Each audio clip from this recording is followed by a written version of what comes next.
the cloud. Yeah, done, started already. Brilliant. Thank you so much. Right, I'm going to go. Good luck. Okay, fine.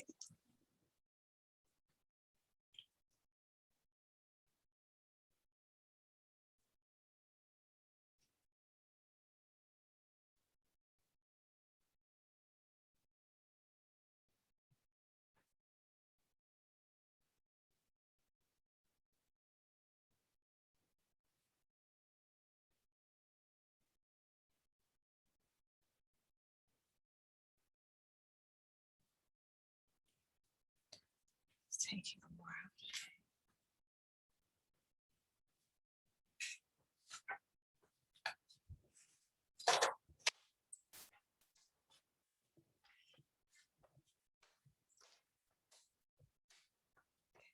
Chocolate box for a laptop stand.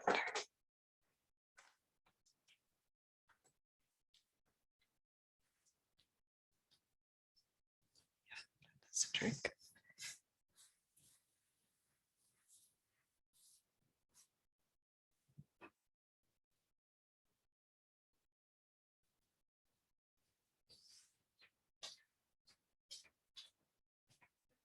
Ji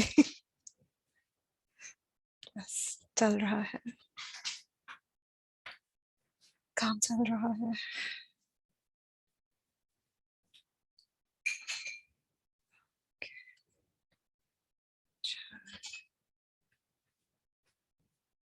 Not yet, not yet. Just about to.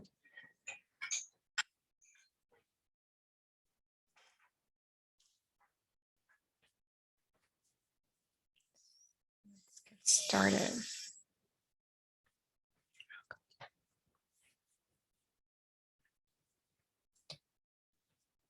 I guess wait 5 minutes for people to join.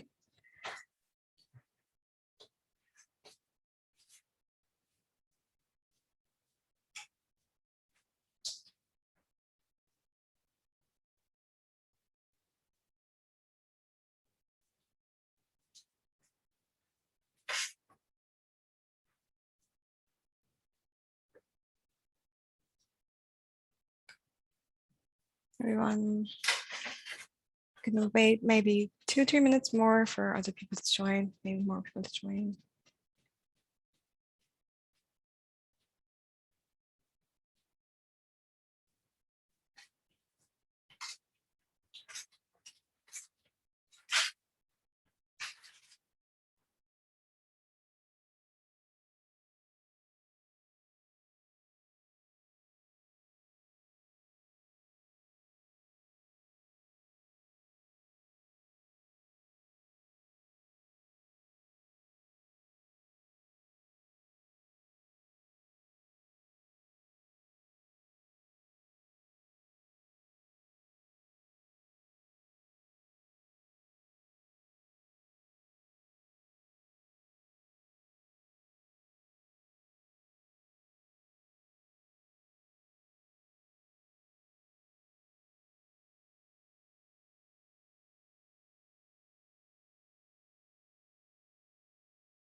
Everyone, we're gonna start in 1 minute, 14:05. Let's just wait. Oh, it is 14:05. So I guess let's start. Hello, Assalamualaikum. My name is Mahum and I'm a Women Games Ambassador, previously for the Asia Pacific region and now for the Europe EMEA region. So yeah, first of all, apologies if there is a bit of noise. I am in a bit of an ad hoc situation at the moment. So yeah, let's get started. My introduction is that professionally I'm an SQA, software quality assurance engineer. and I help communities build safe and inclusive spaces for female engineers. But obviously, it's not exclusively for female engineers. It's an all in, as I said, inclusive spaces. And we focus on, my personal focus is on knowledge sharing and career counseling, especially for my native community, which is Pakistani ladies. And that's why there's a logo down there for Pakistani Women in Computing, which I am a part of, just like a Women in Games Women in Games community.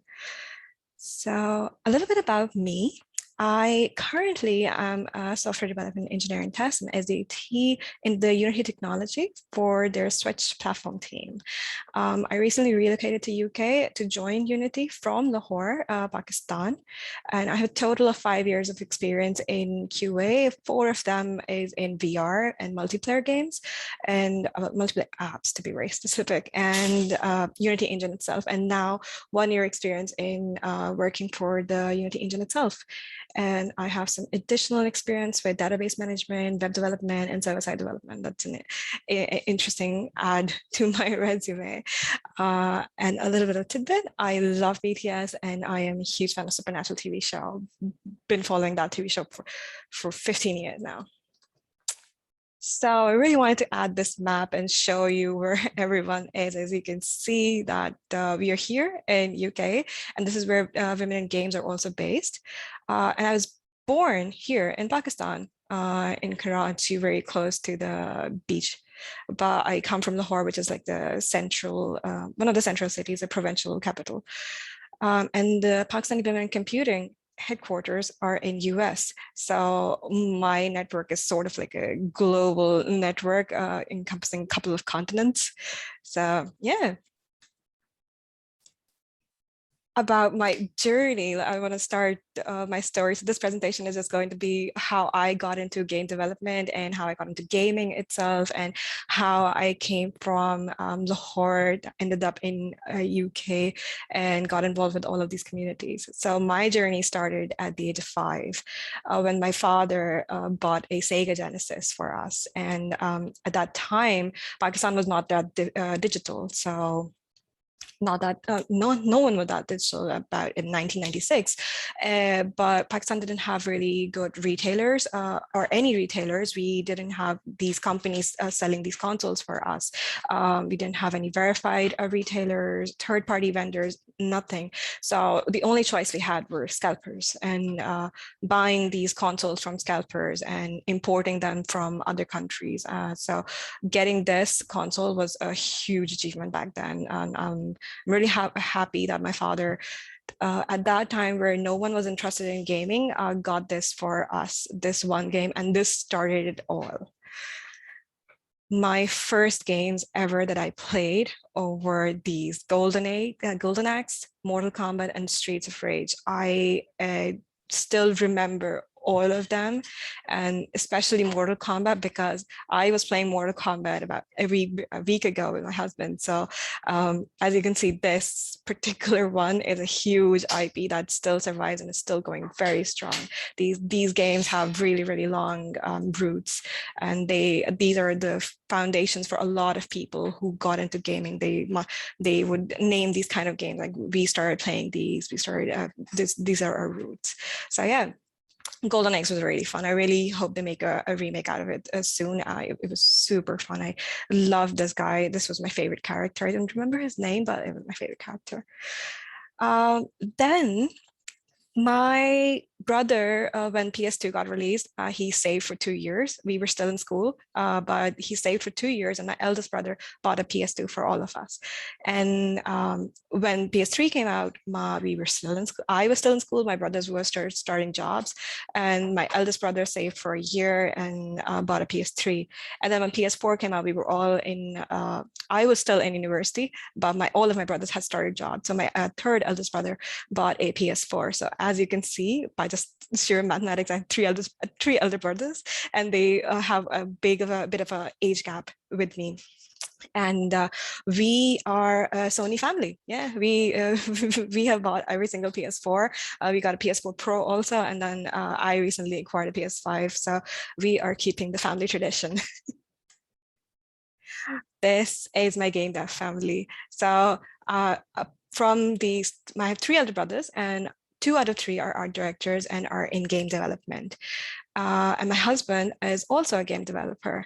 But did I get into game development because of this? Because I am essentially in game development and I'm very strong specialties in that.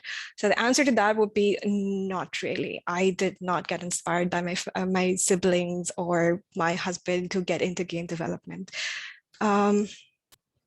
I actually chose to be a software engineer rather than a game developer, even though gaming has been part of me for like 25 years now. Since I was 5, as you can see, it has always been a part of me. And my family is really, really into game development, very strong roots in game development, but still I was not really interested in game development itself. I really like gaming, but not developing for it. I chose software engineering. I had a couple of career paths that I wanted to pursue. I was really interested. I was really, really interested in going into army, enlisting into army and just going there.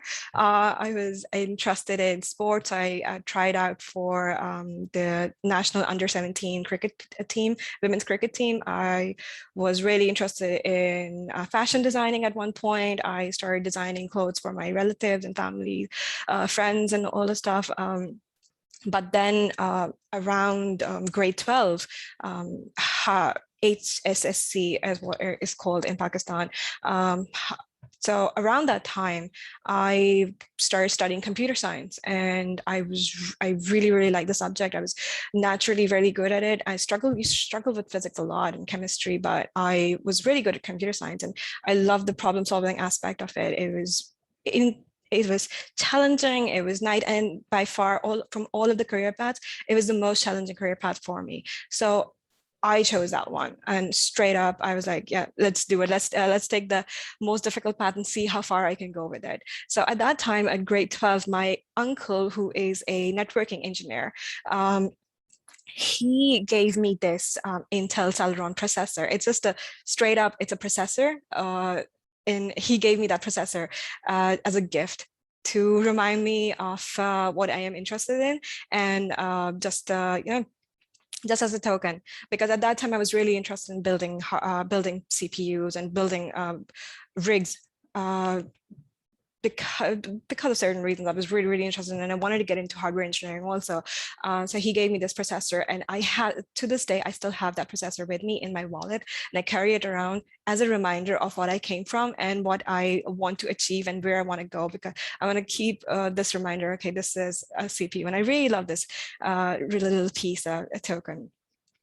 So, but at this point, grade 12, I just want to be a software engineer. I'm still not interested in game development. I'm still haven't taken a step towards game development.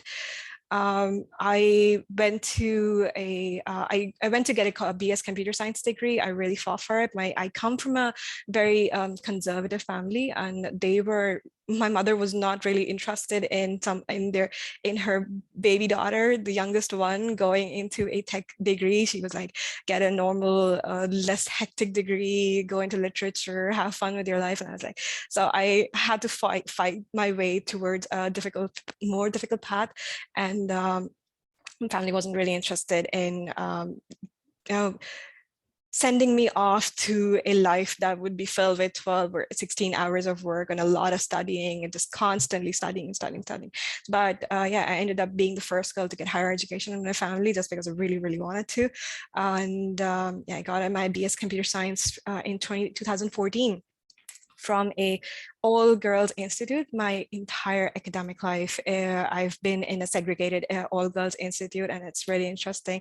And as you can see, I went to a very small, under-resourced institute. It was not very expensive. It was just to get the job done, basically, because we were having financial issues at that time, and we couldn't really afford really big universities. So as you can see, that is my tiny batch. That's my entire batch. We started off with 24 girls, and all of them just dropped out one by one as semesters went by. And this is my final month picture. And we're just, as you can see, just 7 girls left behind. And we were the ones who graduated finally with our 4-year graduation degree. And my tiny classroom, I really wanted to add this because I find it really, really cute that, as you can see, this wall, I am sitting on the next wall, on the opposite wall. So that whole cube, that's the entire room. So it would be like, I don't know, less than 10 feet or maybe around 10 feet, 10 by 10 a room. That was our classroom. And I had my time of my life in that classroom, just making lifelong relationships with all these girls and having a lot of fun. Okay, my tiny batch is missing 1 girl though. We were 8 girls, not 7. So yeah, we graduated from there, and it was as I said, it was a low income, low resource institute. So it didn't have a lot of exposure like you would normally get from good universities or proper universities, because graduation is just a time of making a network, learning a lot of skills, and getting exposure from different industries, learning your path, figuring out what you want to do. For me, that was not exactly the case. We didn't have a lot of exposure.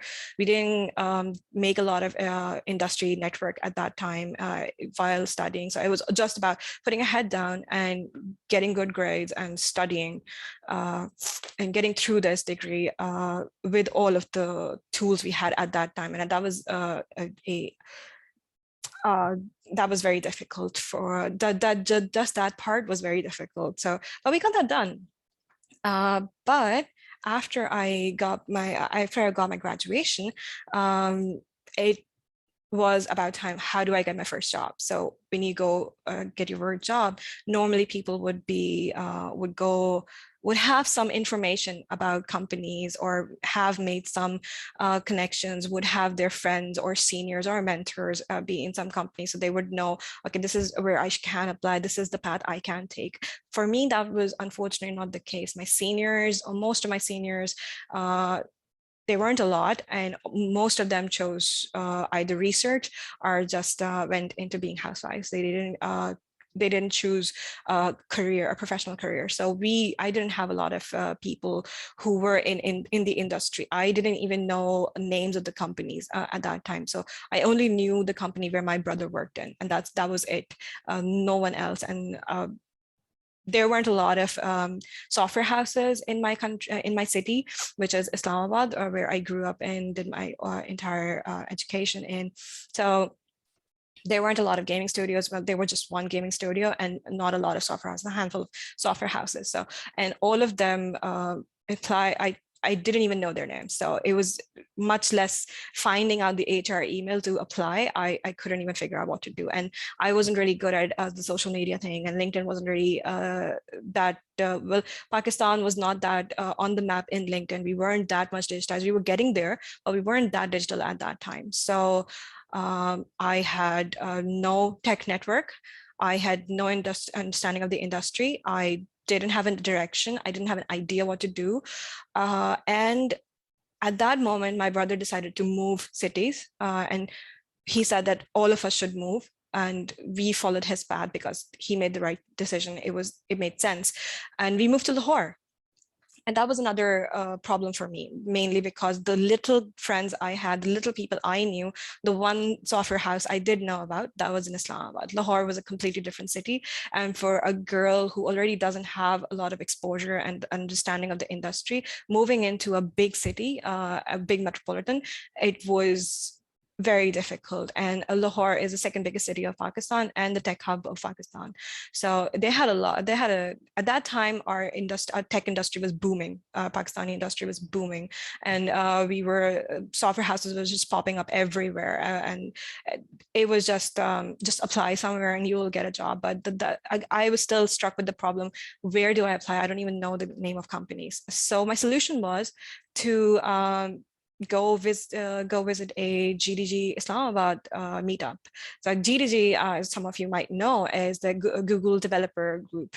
So we had, at that time, we had new chapters popping up in our different cities. Lahore had one, Islamabad had one, Karachi had one. All the big cities had one GDG group, and they started having meetups for this very purpose, to increase the network power of everyone. So I joined one of them. I registered for one of them, and I went to GDG Islamabad, and there I met the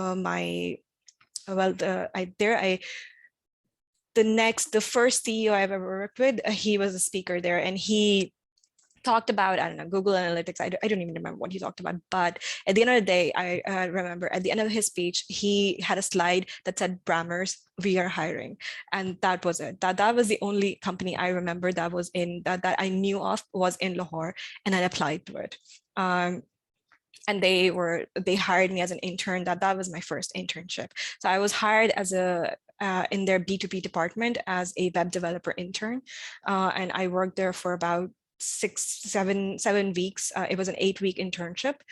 By that time, I started aggressively searching on Google just company names, which was close to me. I was searching for companies that are closest to me instead of companies that I wanted to work with. That was my priority, to have less commute possible, because Lahore is big. I am new. It's a big city. It's a scary city for a young girl who doesn't have a lot of exposure. So I was like, let's cut off my commute time as much as possible. So that's how I went about applying for companies, just the nearest one. So I got lucky, and I got that's how I basically landed in game dev. So I got lucky, and one of the companies that I applied to called me back. And even then, it was an entry-level job, and I applied as a developer in a developer position. And even then, it was just an open, and I didn't know what was that, what they were doing, which is like the mistake 101, to know what the company exactly is doing, the one you're applying in, their tech stack. You should know this. I did not. I just saw the company website. I saw there was an HR email, and I just applied there. I was like, okay, let's try it out. They called me back, and they offered me 2 teams. They had 2 teams running. One was Internet of Things team, which were working with sensors, and the other one was a virtual reality team. I had a little bit of understanding. Well, I saw on like forums or Facebook that virtual reality was a new thing, and it was the up and coming thing. And because I was in gaming, so I already knew that PlayStation was coming out with their VR headset at that time. So I was like, I instantly said, yeah, VR. I want to work in VR. And that was not because of game development. I still had not chosen game development because of my passion for gaming. I chose a VR, virtual reality, because of the complexity of his problem set. For me, I felt like Internet of Things team were just working with servers and data sets, and with VR, it was much more complex. They were doing cutting edge stuff. They were trying to implement a multiplayer server. They were trying to put about more than 30 people in one VR room, which was extremely difficult, but basically unheard of back in 2015. They were trying to get insane numbers back in 2015 for a VR app, and trying to get landed on Oculus, on the Oculus platform, which hadn't even come out back then. They were trying to land on that platform day one. So for me, that was really different and interesting and very, very difficult. I knew that I would be working with 3D stuff, graphic stuff. I would be working with servers also. I would be working with data sets, and it would be really, really fun. So I chose VR for that. And as some of you might know, VR is basically an advanced department of game development. It is essentially game development. It uses all of the game development pipelines, everything, all of the tools is just a little bit more advanced. So it's just a slightly advanced niche branch of game development. So that's how I basically ended up as a game developer. And yeah, I stayed in that industry for about 4 years. So that's where I tell you what kind of products I have worked on. So on the right side, there is Casino VR. This is the first one I worked on. This is the multiplayer that I just discussed, the people who were trying to put 35 people in one VR room. This is the one. it was a multiplayer Texas Hold'em style poker game, and we in the year of 2015, 2016, we were able to be the biggest social interaction app on Oculus Store on its launch year, and we got featured in the Oculus Connect conference for about 2 years straight, and then for F8 conferences also, and it was a really good year. And then after a year, I moved out and worked in Arthur VR, its sibling company, and that was really different. It is a virtual reality meetings collaboration application, and it is specifically for enterprises. This one was really, really good because it was also doing a lot of great stuff, but with data visualization, and it was putting unlimited people in VR meeting, but unlimited content, 3D content in a VR room also. So it was really heavy on data visualization stuff and throttling your multiplayer servers.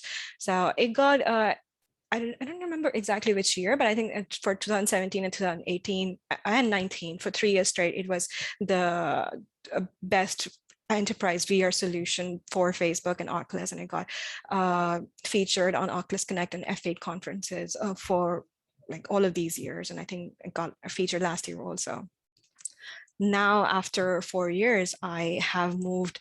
I've taken a step back and I've gone into tooling, I guess. So now I'm working in Unity for the Unity editor itself. The tool we used to make Arthur VR and Casino VR, Unity real-time engine. Now I'm working in that engine myself. So I'm really, really proud of that. If I talk about the first professional year, I wanted to add the slide mainly because it's a very, very important time of my life. First professional year, that was a time when I got exposed to the industry, the market, a different type of career paths. I met a lot of mentors. They're all of my mentors in the industry I met in my first professional year. They told me what kind of stuff I can get into, what kind of paths I can take. As I said that I joined my first team, I applied in my first company in a developer position, but it turned out that when I got hired and I joined the team and I was sitting at my desk, the first day I came and sat at desk, I found out that, okay, I'm an SQA, I'm not a developer. Even though on paper, I was technically in the contract, it says junior engine developer, but I was an SQA. It was a shock for me. And I was like, I have zero idea what an SQA is. But yeah, first day, first job, I was an SQA, and that's when the SQA path started. I was a bit shocked, but I was not exactly disappointed. I really loved my job. I really loved my team, my mentors who taught me so much about SQA and how to do it, and my technical heads, all the engineering leads who gave me a lot of leeway to learn, keep learning, and learn new tech stacks. From going from all girls academic life, 16 years of just being with girls 100%, I moved into an all male dominant, all male industry. My first team was a team of 15 boys and just me, one girl there. And the second team, as you can see on the upper right corner, that's my second team, and we were just I don't know, 7 people. Yeah, we were just 7 people and only one me girl, and that's how it stayed for about 2 years until we hired another one. So up until last year when I joined Unity, I was always one of the 2 girls in the entire floor of like 30 to 40 people. So I've never really, I've worked with a lot of female engineers, and I really, really wanted to. And I remember asking that to my Unity interviewers, like, do you have female engineers? I really want to work with them, because as you could see, I didn't get to work with a lot of them. And it was nice. It was still nice. They were really kind. They were really nice, but it was very difficult for me because even at that time, my mentors were my head of engineering, my team leads, or all that kind of stuff, but I didn't get to meet any female mentors. So whatever my problem set was, they couldn't really understand. So they just treated me like a boy, another boy. It was very confusing for me. I wanted to relate to them, but I couldn't, and they couldn't. So they just decided to treat me as a boy and just go with that. And I stayed confused. Didn't make a lot of friends in first professional year either. From going from a group of like, I don't know, 30 to 50 friends, female friends, I went to 0 friends. 100% zero friends, no connection at all. Just get up, go to work, come back from work, go to sleep. That was my life for first professional year. And then I tried to move out of SQA and into a developer position because at that time that thought was in my head. Okay, I got hired as an SQA by mistake or by some twist of event. I want to get back to the position. So I tried to give technical tests, but I didn't have an idea of what I was doing. You find out these things during graduation when you get to speak to recruiters and you speak to your seniors. I didn't do any of that, so I had no idea what the technical interview was going to be like. So I kept failing technical interviews. I still remember I failed the Unity developer technical interview by quite a lot. Like I didn't even answer one complete question from the technical interview, and it shattered my confidence. It was a really low time for me, and I just, whatever sense of direction I had, I completely lost it by that time. I didn't know what I was going to do, yeah, people kept saying that I'm in SQA, and people kept saying that automation is going to take over your job in a year to just see, because Pakistan was really good. Pakistan has always been really good with QA engineers, and our QA engineers are really very, very well-groomed engineers. So they was like, yeah, if you don't learn automation, you're gonna get replaced like this. And I was in VR. Automating VR was a nightmare. We couldn't figure it out. I was a junior. It was a very advanced problem for me. I couldn't figure it out. And all of these things just kept building pressure on me. I still remember, even though I failed the Unity Engine technical test, my head of engineering at that time didn't tell me. I don't know why he didn't tell me, but he put me on the path of becoming a server-side engineer. Because anyway, I had more interest in servers. I understood servers way more than Unity development. So I built an MVC for them. I built a web service for them. And I still remember when I was leaving the job, my last day of work, that's when my head of engineering said that we were training you to become a junior server engineer, and now you're leaving. And I was like, maybe you should have told me that. Maybe, I don't know.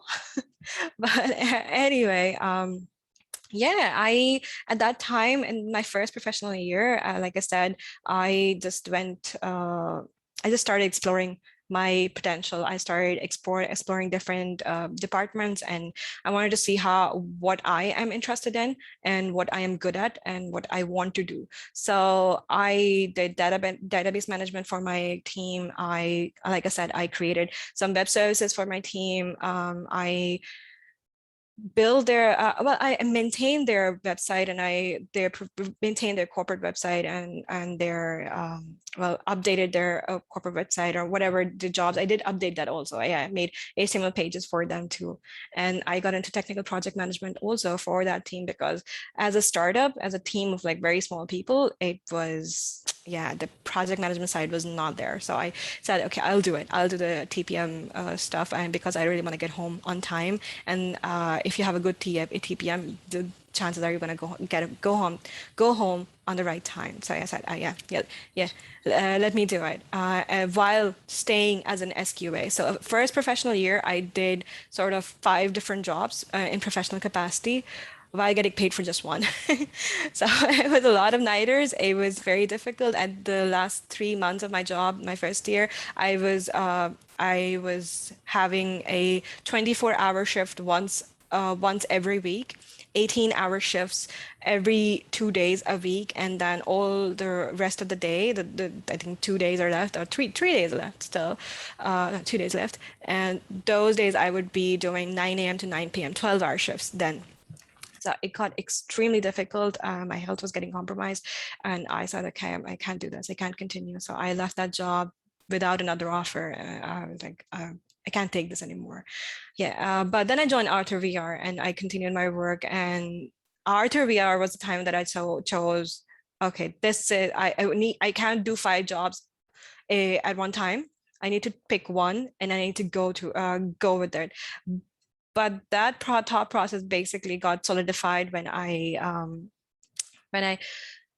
met someone at a mentoring circle. So at that time, I realized a lot of people said that I need to start meeting people. I felt the need to start meeting female mentors, seniors that I can connect with, I can relate to. So I had started actively looking for organizations and communities who were doing on-site events, and who were female exclusive events, and they would be safe and secure and all that kind of stuff. So I found this. It was a mentoring circle organized by Pakistani Women in Computing, and it was a female exclusive. And I met an executive there who I told her about all of my 5 jobs, and she was like, "You need to pick a direction." And that's when I thought, okay, yeah, I understand that I need to pick a direction, and I need to figure out what kind of stuff I want to specialize in. So that's when I decided SQA, mainly because I wanted to, even the TPM road was really fun and I was really good at it too. I wanted to stay in the technical aspect of of an app development or a product, because I really like the challenge there. I still wanted to have complex problem sets. I really wanted to have a challenge in my hand. So I chose SQA as my go-to path. I didn't go towards in server-side engineering or feature development, mainly because I didn't want to focus on, I never liked focusing on just one feature. I would always just naturally move to taking care of the entire product, making sure that the entire product is healthy and optimized and performance, production ready, release ready. So it just made sense to stay as an SQA more than a server engineer or a Unity engineer, which was never happening. Server engineer was happening, but so yeah, that's why I chose SQA, to stay in technical side, but not get tunnel vision by just for a feature development. I wanted to have an all-encompassing overview of the product. So what does it mean to be an SQA? That is a question that a lot of people ask me when they see that there's a female engineer who specializes in SQA. Young juniors, they ask often what an SQA means, and what I can say is that I'm not, like I said, I'm not traditionally, I don't have a lot of experience. I wasn't traditionally trained as an SQA. Whatever experience I have, it is my own. I didn't speak to a lot of SQA people. All of the mentors I met were engineer or were developers or product people or design people. I still wasn't able to figure out what an SQA was. So the meaning I have for SQA is from me. It is my own. And for me, it means thinking like a programmer, and being technically strong, logically and analytically strong, having a problem-solving mindset, tackling all the problems from a problem-solving mindset, rather than just rather than just thinking that I want to find bugs and I want to verify bugs. I don't think an SQA is like that. I don't think that's what it means to be an SQA. It just means you're developing a feature, but from a different point of view. A programmer would create a feature from the point of view of implementing an algorithm or implementing a feature. For an SQA, it would be implementing a feature and making sure that it is complete and the user, it faces all the user end issues. So it covers all the user end issues. That's why I added this diagram also. I personally believe that an SQA should have an understanding of how things are developed. So traditionally, normally people, for a normal SQA, I specialize in Unity. There's a lot of web developers. More people are in web development and in app development. So for them, I think it's important to know these kind of basic like developing paradigms like CRUD, web development, MVC architecture, because web services are really, really important. Cloud computing is the future, it is the present and it is the future. So yeah, it's very relevant. And for people like me who are in game development, it's very important to know how to develop a game, to be able to be a good SQA. You cannot, I've met a lot of people who say that we got into SQA because we don't want to develop anything. We just don't want to do this. So I always try to correct them that it is a better mindset to think like a programmer and just knowing all of the, be technically strong. That's the only way you're going to progress in your career. And at least that is my personal point of view, and that's my personal experience. And yeah, these two things, last 2 points, good time management and prioritization skills and good communication and being a team player, I think that those 2 points are different from programmers, and they are your advantage as an SQA in a team. Because for me, it's my experience that developers are not that good with communication. They don't have to speak to so many people in comparison to SQA, and so many different people. And SQA would have to maybe find themselves speaking to business people, clients, UX people, UI designers, and developers, and all of them will be speaking different languages, their own different languages. Like client would say something, like I click the button and the app crashed. And the problem might not be a button, might not be that button, might not be that function. If you go and tell that to the developer, he's going to get confused. So it would be your job to actually translate. That's what I did 4 years of my life. I translated the feedback we got from business and clients to my developer in their language. And then whenever we had to give feedback to the clients, I translated my developers' super technical lingo for the clients to give them we can't tell them that a function there, it was giving a different giving a different parameter, a wrong parameter, and we're going to fix this. Now the client is going to be like, what does that even mean? So that was pretty much my job. So that's why I think on SQA, communication and time management and prioritization skills are really, really important for an SQA. So that's what an SQA means to me, and but being an SQA means to me. Yeah, and eventually after 4 years, I became a lead. And becoming a lead just after, well, 3 years, not even 4, 3 years, that's not normally how it happens. It takes a while for it to happen, but my team was young, it was small, and we really needed someone to take to specialize or to take the helm of quality in our product and take responsibility for all of it. So I was the obvious choice for them. So I was made a lead, and then the problems I faced were immense. They just changed overnight, because becoming a lead is very different from doing the job. Like from being a developer and leads are very, very different people, even though they might have the same skill set, or they might have the same you can say the workload is different. No, I'm wrong. Workload is different. Your skill set is different. Your metrics for performance are different. You don't judge a developer on the basis of how well they managed their resources, or there are other resources or others' time. They just judge them on their own time management skills. But yeah, it was overwhelming, it was unexpected, and then hiring my own team was unexpected, because I had not given that many SQA interviews, and now I was asked to hire for them and expand my team, hire a couple of people, and I had no idea what I was doing. So, but I took the job because I was really, really passionate about getting home on time myself, sending people home on time. I really get irritated when someone stays late at night at 10 p.m. or 11 p.m. just working. I don't know why I get triggered, and I'm like, yeah, you need to go home, you need to spend time with family. So that was one of the most motivating things for me to take on my lead position. And then I really wanted to, whatever I had accumulated in the 3 years, I wanted to give that back to my to my juniors, teach them what I can do, what I can't do, how can you become a better SQA, as I felt there was a lack of knowledge sharing, particularly for SQAs in my community, in my native community, which is Pakistani people again.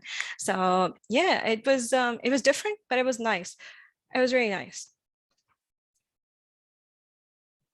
All throughout that time, in social media had a big impact on my career. I went from sharing my personal images and just sharing memes on social media platforms like Facebook and LinkedIn, to actually using it for professional reasons and joining communities, finding like-minded people, finding mentors,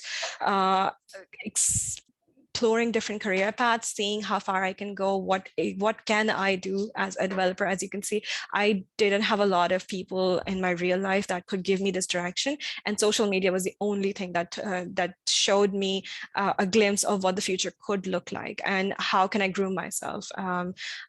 Because well, it's social media and it's on the internet, whatever I did, all my self-branding was global, and the organizations like the organization listed here, Women in Games, Pakistani Women Computing, International Game Development Association, they are all international organizations. So my presence turned into global presence, and I got recognition globally instead of just in my own local community in Pakistan. So social media really helped me get on the map,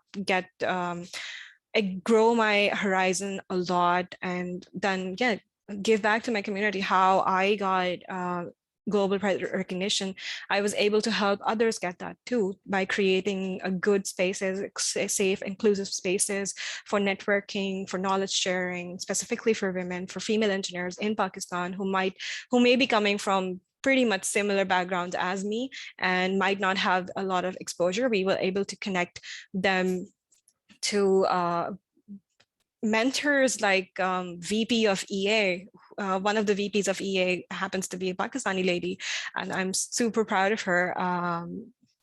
Managing lead of Spotify and managing lead of Apple R&D team.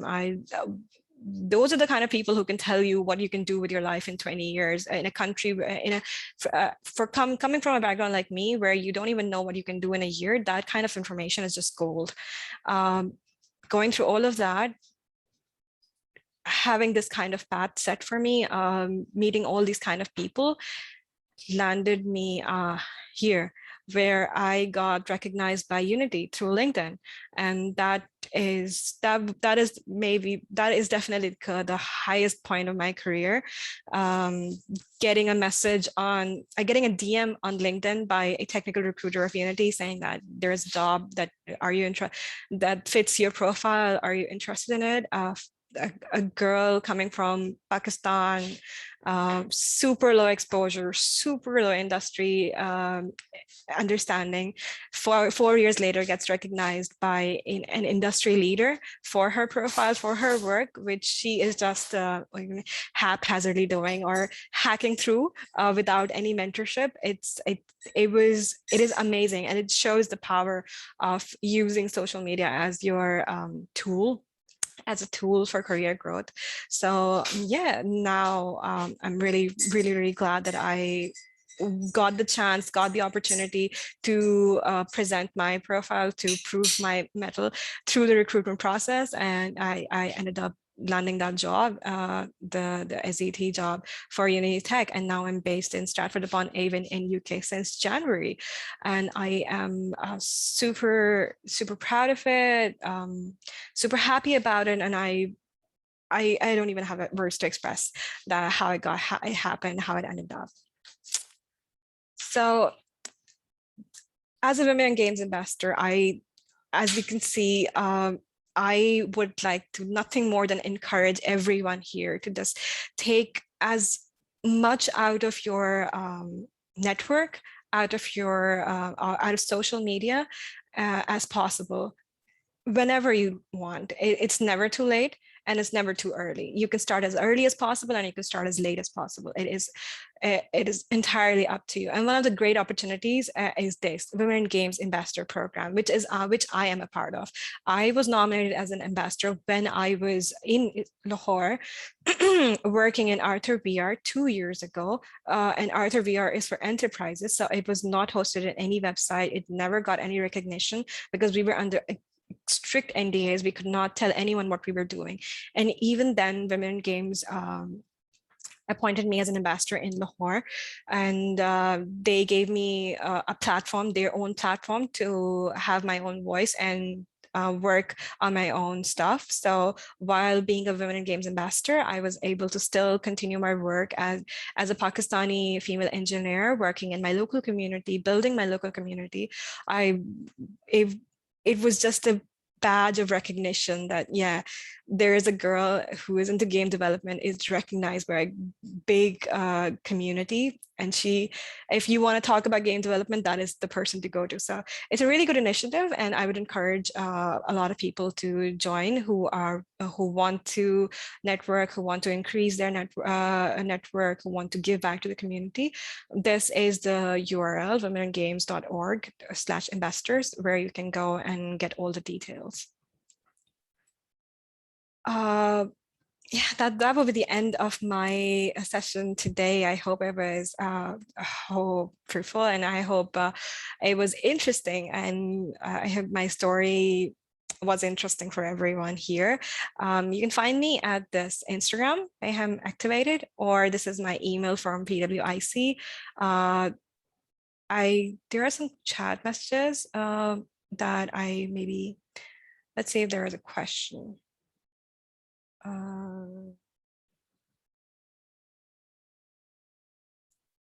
What did you look for when hiring the QAs? What did I look for when hiring the QAs? I personally look for people, because I was in startup. My team was a startup-based team. We were very small people. We were very small, and we were working on something very complex. We wanted people who were technically intuitive. We didn't really see their tech stack. I didn't see their tech stack. I didn't have a list of, I didn't make Unity mandatory. I didn't make any automation tool mandatory. I just wanted to see how well they would behave, if thrown in a frying pan. Because honestly, working in a startup, in a VR startup, that's what it feels like. You are thrown in a frying pan every single day. So those are the questions we kind of asked. One of the questions that pretty much everyone failed on was how do you maneuver? What do you do when you're giving a feature that is just a single line? What do you do then? It's just a feature that's a single line. So the correct question would be to go and do the requirement analysis, requirement gathering, talk to people, figure it out. Yeah, it's wrong. The feature should have more documentation. Tell people that this is wrong. You should make a documentation out of it. Drive that idea that there should be more documentation out of it, and immediately fix that problem by making a document yourself, gathering all the requirements, figuring out the design process, design requirements, technical requirements, and then going through all that stuff. Yeah. Next question. There is another question. What programming languages do SQAs use? Any programming language that your product is using. Not traditionally, but one of the very core ones would be SQL, because the SQAs are supposed to be really good at database management, or maybe oh yeah, thank you. So they're very good at database management, and they have to just do some sort of database management stuff, pull data from there and stuff like that. So yeah, an SQA would do an SQL, but whatever product you're working on, whatever their tech stack is, it's very good to know some knowledge of a scripting language of that is relevant to their product. So for me, it was C#, and knowing Unity editor scripting, a basic Unity editor scripting was really important, but it was also equally important to know Python scripting to be able to understand what the web services were like. Another question, can you tell us anything about starting your mentoring circle? Yeah, some mentoring circles were like, you would have mentors like me. We would sign up 5 to 6 different mentors, where we're industry leaders, and then they would sit on tables, different tables, or virtually they would be in breakout rooms, and every 15 minutes, the table would have some capacity, like 5 people could sit on one table. So every 5 minutes or 15 minutes, the table, people would change. There would be a buzzer, someone would be moderating, they would change, and everyone got around to having a one-to-one with each mentor, and they would have we would give them an FAQ question if they want to go through that FAQ question. If not, the people can ask, and you can have just a very one-to-one, face-to-face conversation with someone from an industry this way, rather than rearranging in a mass capacity, rather than rearranging a smaller meetup or a coffee break with one mentor and limiting it to 7 people. We were able to have like 30 to 50 people speak to 5 to 6 different mentors from different industries and different fields at the same time. So it was just easier this way. Another question, did you meet online or offline? How often? Before COVID, we tried to stay offline, on site, because we really wanted to encourage having a network of your own. So make real-time connections with people to be able to, go back and give them a message on LinkedIn to have that memory. So when you meet someone face-to-face, it's more memorable, it's more intuitive, it's more relaxed. So yeah, we encourage that. But with COVID, we completely shifted offline, and we started having virtual conferences. Last week, I'm so busy last week because we planned a career fair for my native community, which is in Pakistani Women commuting. So we made Pakistan's biggest career fair, virtual career fair. We hosted about, I don't know, 150 positions. We got 17 companies on board, and it was all online. We got a really good tool to facilitate all of that. But yeah, moving forward in the next 6 months, we're going to start having offline meetups again. We have specifically for PWIC, we have a chapter-based, so city-based chapters, and those chapters then go ahead and have their own meetups. For Women in Games, you have their ambassadors in every city and everywhere, and those ambassadors then go ahead and have their meetups. So yeah, I would definitely, if you find something offline on-site, I would really encourage you to go and meet those people, because whoever you meet, you're going to have a lasting impression of them. I have some more questions in the chat. Do you have to have a degree to become an SQA? If so, what degree would you recommend? For a degree, I would say BS Computer Science, just like the one the developers would have. Go have that same one, learn the technical aspect of everything, and that's how you become a really good SQA. But do you need to have a degree to become an SQA? I shouldn't say that, because my current manager doesn't have a traditional CS degree, I think, but still, it really depends. You don't really need to have a degree to do anything in this day and age. You can do whatever you like as long as you show initiative of learning. So learning, having a skill set is the main idea.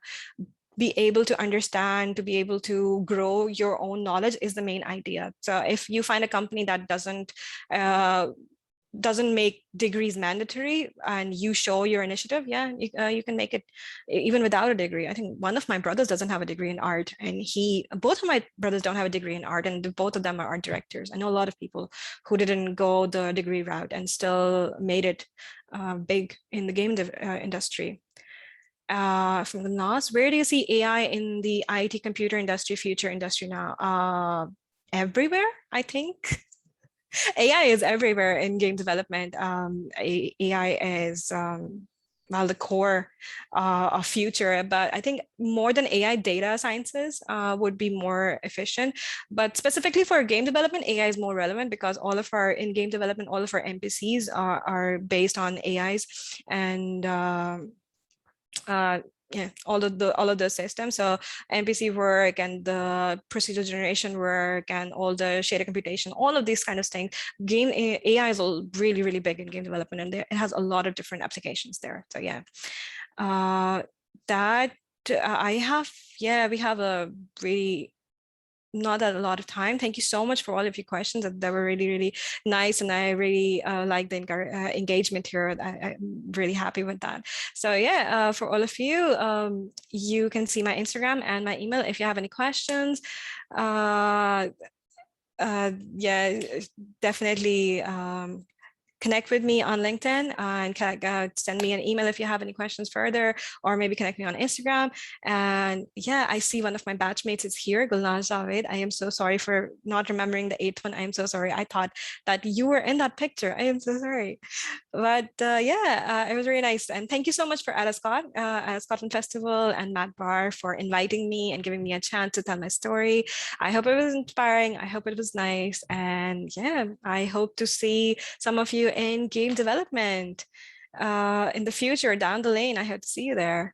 Like hell, and goodbye, and Allah Hafiz. I need to end this, and I'm not sure how to end this. Okay, now I found it.